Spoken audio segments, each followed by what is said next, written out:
Hello, friends. Imagine you have a choice: invest in a promising startup or buy a loss-making textile factory. Most investors wouldn't even hesitate, but Warren Buffett decided differently. He took a company that was slowly dying and turned it into one of the most influential financial structures in the world. This is Strifor, and today we're sharing the story of how the greatest investment strategy could emerge from a mistake. It's the story of a man who saw further than others, the story of Berkshire Hathaway, a company that became synonymous with brilliant capital management. And before we begin, please subscribe to our channel and turn on notifications so you don't miss any of our other exciting episodes. In 1962, a young but already experienced investor, Warren Buffett, took notice of Berkshire Hathaway, an old textile company whose shares were trading below their real value.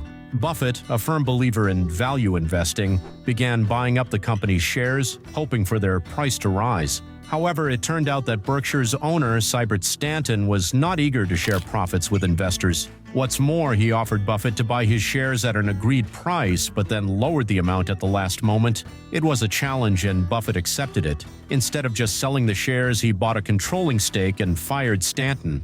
Only then did Buffett realize he had made a mistake. The textile business was doomed. The factories were outdated, competition was increasing, and profits were dwindling. However, Buffett didn't liquidate Berkshire Hathaway. Instead, he decided to turn it into a financial conglomerate. But wait, how is it even possible to turn a textile company into an investment fund? And more importantly, why? The answer is simpler than it seems. Berkshire Hathaway was already listed on the stock exchange and had a structure through which it could raise and redistribute money. It's like having an old car that can no longer drive but still has its registration and license plates. Instead of throwing it away, you decide to convert it into a coffee truck. That's how Warren Buffett suddenly put wheels on that rusty car. But what became its engine? Let's go back to the late 1940s. At that time, Buffett's professor and mentor Benjamin Graham took an interest in an insurance company, GEICO, seeing it as profitable, fast-growing, and undervalued. Graham bought a large stake in the company, and his student Warren Buffett decided to figure out why his mentor was so confident in this company. A visit to GEICO's office greatly inspired Buffett, and he invested more than half of his savings in its stock. But by the 1970s, the company began to struggle. GEICO started selling insurance to unreliable clients and faced huge losses, coming close to bankruptcy. By this time, Buffett was already managing Berkshire Hathaway and saw an opportunity in GEICO. He knew that the foundation of the business remained strong. The company just needed proper management. Berkshire Hathaway began buying up GEICO shares, and Buffett hired a talented manager, Jack Byrne, to restore order. As a result, GEICO not only survived, but returned to the elite of the insurance business. By the end of the 20th century, Berkshire Hathaway had fully acquired GEICO for $2.3 billion.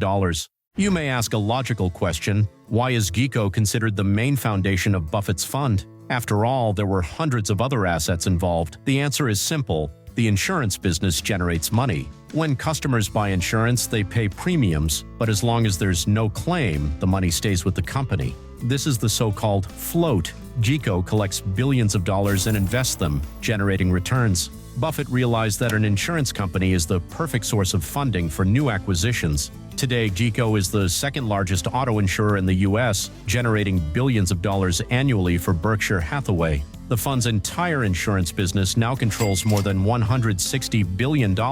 It's the perfect case for long-term investing. From the deals with the textile factory and the insurance company, we can already conclude that Buffett liked buying cheap companies with problems but also potential. But the purchase of See's Candies in 1972 changed his approach. The company sold premium chocolates in California and had a strong brand. Although the business seemed expensive, Buffett saw that customers were willing to pay even more for quality and reputation.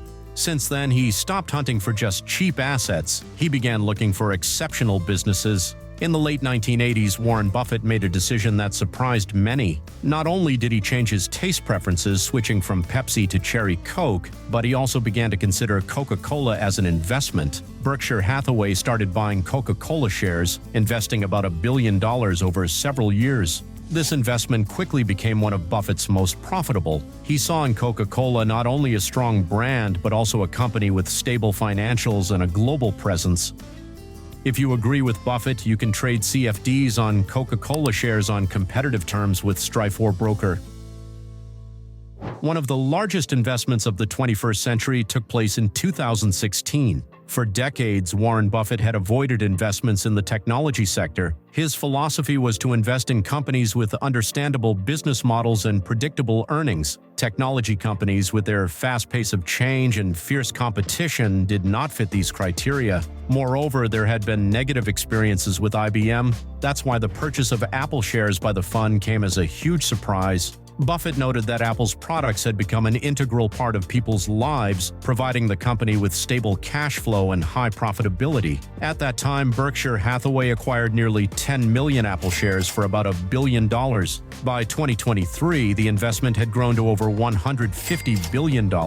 This investment became one of the most profitable in the company's history, bringing in substantial dividends and helping the stock price of Berkshire Hathaway grow. However, last year the fund began to gradually reduce its stake in Apple. The stake decreased by 2/3 from its original size. Some speculated that Buffett was taking profits amid the company's high valuations, while others thought the sales were related to tax strategies or a desire to increase Berkshire Hathaway's cash reserves, which had reached a record $325 billion. Apart from the tech sector, Buffett is known for his skeptical attitude toward cryptocurrencies, especially Bitcoin. He emphasizes that Bitcoin doesn't produce anything useful and isn't a productive asset. Buffett also stated that even if someone offered him all the Bitcoins in the world for $25, he would refuse, as he sees no real value in them. Buffett is similarly skeptical about gold as an investment. He notes that gold is neither useful nor productive, and its value is based on the belief that someone else will be willing to pay more for it in the future. Buffett prefers to invest in businesses that produce real goods and services, generating profits. In today's markets, this attitude towards two popular assets is rather unconventional. What do you think about it? Share your thoughts in the comments. Berkshire Hathaway is known not only for its extensive investment portfolio, but also for its unique approach to issuing its own shares. Warren Buffett deliberately avoids splitting Berkshire Hathaway's Class A shares. He believes that the high price attracts long-term investors focused on stability and understanding the business rather than on short-term speculation. Therefore, the company has the highest share price, with shares currently trading around $800. To make the shares more accessible to a wider audience, Class B shares were issued at a lower price. However, Buffett emphasized that Class A shares will never undergo a split in order to maintain their exclusivity and attract serious investors. But there's another way that almost any trader can trade Berkshire Hathaway's expensive shares: through CFDs. This instrument allows speculating on the price change of shares without needing to buy the entire stock. With Strifor Broker, you can trade CFDs on Berkshire Hathaway, Apple, Coca-Cola shares, and many others on competitive terms. To get started, register an account on the website using the link in the description or via the QR code. And with our partner program, you can earn commissions on traders' activity even without directly participating in trading. Strifor has already paid over $400,000 through this program. Analyze the news, broaden your economic knowledge, and subscribe to our channel so you don't miss any exciting new videos. See you in future episodes.